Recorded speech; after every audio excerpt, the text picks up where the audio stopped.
Anyway, papakita ko po sa inyo kung paano po ako magtupi at mag-pack ng mga pinade-deliver ko. Yan po yung araw-araw na tahian at araw-araw na pa-deliver. Ito nga pala ay mga bedsheet, mga punda at mga washing machine cover. Ito yung kadalasang order sa Shopee. Karamihan po ay mga repeat order. At solo ko pong ginagawa yung lahat. Ako po yung admin. Then wala pa po ako dyang pang waybill. So sinusulat ko lang po yung mga tracking number. So, ang ginagamit ko pong tela is Canadian fabric kahit po sa washing machine. Magtataka po kayo bakit po Canadian fabric. Minsan po kasi may nagsuggest po sa akin na yun po yung gamitin ko. And until now, yun po yung nakasanayan ko.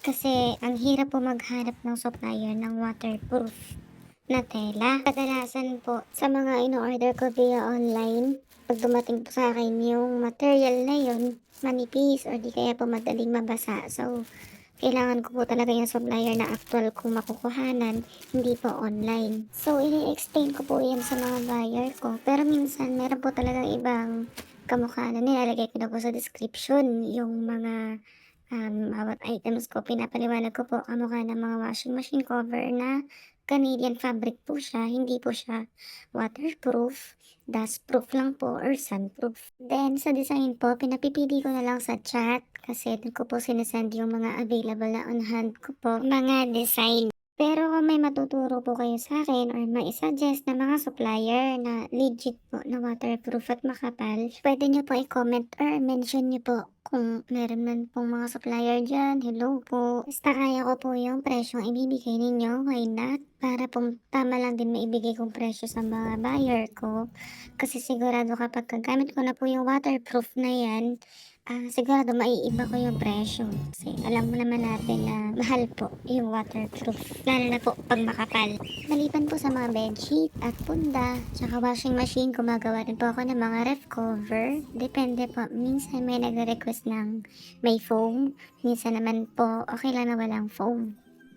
So baka may magtaka po sa inyo na meron pa po pala yung walang waybill. Then ibibigay ko po sa nag-pick up o kay rider na nakasulat lang po yung tracking number. Yes po, meron pa rin po, kamukha po yan sa Pangasinan. Maluwag pa po sila sa mga ganyang patakaran at saka ang dami ko po laging pouch na nakukuha. Kaya hanggang ngayon na transfer na ako sa Nueva Ecija, hanggang ngayon dala ko po yung mga pouch na yon. So nung nandyan ako, nakakalas po talaga ako sa pouch kasi marami po silang supply nun. Plus yung sa waybill, yun din po, sinusulat ko na nga lang kasi pag nagpapaprint pa po ako sa mismong bayan, mahal po. Sobrang mahal. So yung patong ko plus yung commission ni Shopee, yung transaction fee ni Shopee na ikakaltas pinadeliver ko, plus shipping fee. So kapag dinagdag ko pa po yung waybill doon, konti na lang po yung magiging kita ko. Tapos sasabayan pa ako ng mga returns. Eto hindi man po alam ng karamihan ng mga buyer na pag po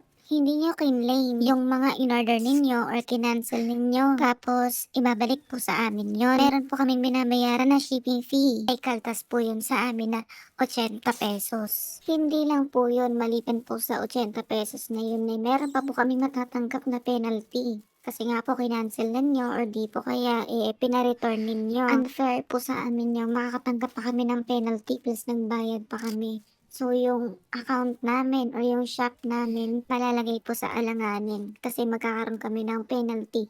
Then kami pa yung makakatanggap ng violation. Parang ang unfair po, no? Ang laking aray po talaga pag nagkaroon ng violation. So, reminder lang po dun sa mga umu-order, dapat po basahin nyo muna yung description bago po kayo mag-check out. O di po kaya tingnan nyo na lang po sa feedback kasi nag-upload naman po yung mga umu-order at saka ina-upload nila yung mga picture. Sabi nila maganda daw po. Ratings po ng iba yun, hindi po rate ko. So sila po nakaka-accept, sila po nakakasalat ng tela at sila po yung gumagamit na. So guess ko po yung pamangkin ko. Ayan, bagong gising lang at gutom pa. Tamang food trip muna siya dyan habang nagtutupi ako. Di ba, behave naman, no? Nagkataon po kasi wala yung mga magulang niya, nag-asikaso ng mga birth certificate nila. Yung panganay na isama, siya nakatulog, iniwanan na lang po sa akin. Mga last quarter na po ito ng 2023, pero na-upload ko po ng 2024 kasi minsan lang po ako nakaka-time talaga mag-asikaso ng mga video ko. Ang dami ko pong compilation tsaka recordings, lalo na sa mga video.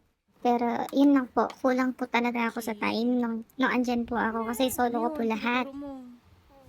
Ayan o. Upo ulit ako doon. Mananahi ako no. Kain ka na ng kain. May tinapi pa din eh. Mamaya lang kami na tayo. Tapos ko na yung nakikinig. Yeah. Paano ang kanta ni Mikay? Banana, banana. Hindi ko maalis yan ha. Mamaya alisin natin yan no. Alisin natin na mamaya yan.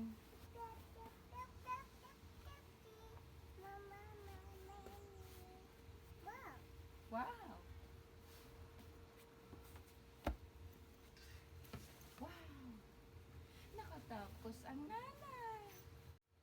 Swerte ko ng time na to, good mood siya. Tamang kain at inom ng tubig, tas ganyan-ganyan lang. Hindi niya hinanap yung mama at papa niya. Balik po tayo sa topic natin, Shopee business. Yung mga gawa ko po ay pre-order. Ang nilagay ko po dun sa aking Shopee. Kasi wala po akong malapit na supplier. Kung meron man po, mahal. Sobrang mahal. Hindi ko po kayang tubuan ang tamang tubo. Online ko po ino-order yung material ko. Kaya po nakalagay na pre-order. Kasi ang layo pa po ng pagmumulan yan at iba-iba po yung mga supplier ko. Hindi po pare-parehong araw nagpapa-ship out. Talaga po minsan nade-delay pa po. So yun, pre-order means hindi po pwede i-rush.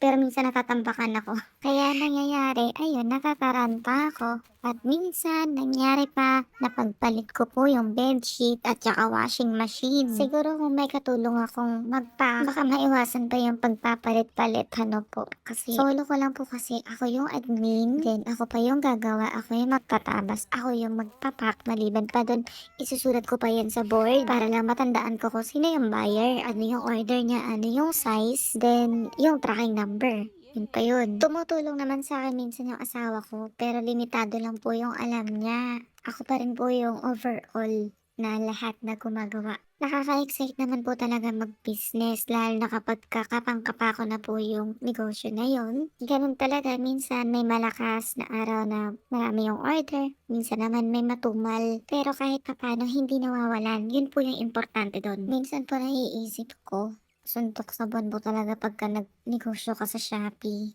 Kasi bihira na po yung yung may magbabayad na agad, hindi pa man po nadadating yung order nila kasi kadalasan is COD. So, mamumuhunan ka, then gagawin mo yon, then ipapadeliver mo yon. Ang tanging paraan pray na lang na sana huwag i-cancel ni buyer. Sa mga umuulit-ulit po ng order at sa mga o-order pa, thank you po talaga at nakakatulong po kayo sa small business na ito. Pwede niyo pong bisitahin yung shop ko at salamat po sa panonood.